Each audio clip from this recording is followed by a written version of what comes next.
بيكم في وصفة جديدة من وصفاتنا. والنهاردة هنعمل سوا الرز المعمر اللي بينزل في القلب يا جماعة مش في المعدة، وده على طريقة والدتي حبيبتي. وهعمل لكم معايا فراخ كباب حلة لذيذة على طريقتي وان شاء الله هتعجبكم. غسلت الرز كويس قوي وحطيته يصفي ميته، وبعد لما كل المية اللي فيه تتصفى هبدأ ادعكه بالسمنة البلدي، ولازم بايدينا علشان نتأكد ان كل رزاية اتغلفت بالسمنة. وبعدين هنجيب بريم نغلفه كله بالسمنة البلدي.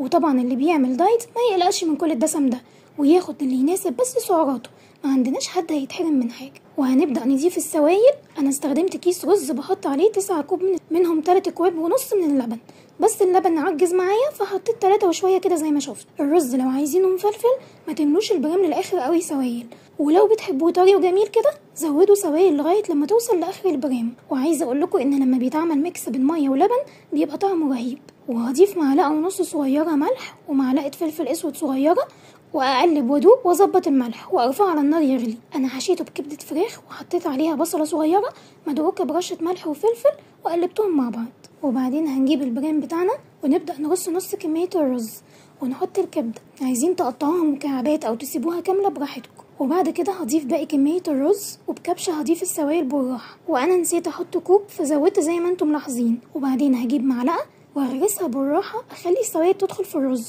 واحط شويه سمنه بلدي تاني على الوش ويدخل فرن سخن لغايه لما يحمر. وبعد ما يحمر نغطيه بطبق او اي حاجه علشان الوش يبقى طري معانا وما يكسرش اسناننا. نيجي بقى للفراخ، هحطها في صينيه واحط عليها كزبره ناشفه وفلفل اسمر وملح وشويه كمون بسيط وندعك الفرخه فيهم كويس قوي. هبدا بقى اجهز الخضار، وهنحتاج فلفله حمراء و4 بصلات، 2 بيض و2 حمر، ونقطعهم زي ما نحب. عايزين بقى مكعبات ماشي، عايزين جوليان ماشي، كده ينفع وكده ينفع. وفي صينيه سخنه قوي على النار هحط معلقه كبيره من السمنه البلدي وابدا اشوح الفراخ لحد ما تاخد لون ذهبي من الجنبين.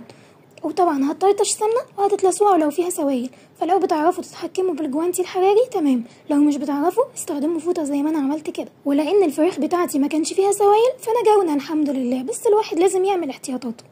وبعد الفراخ ما بتتحمر بشيلها وانزل بالخضار، وبحط عليه كزبره ناشفه ورشه من الحبهان المطحون وكمون بسيط ورشه قرفه بسيطه زي ما انتوا شايفين، ونقلب كويس.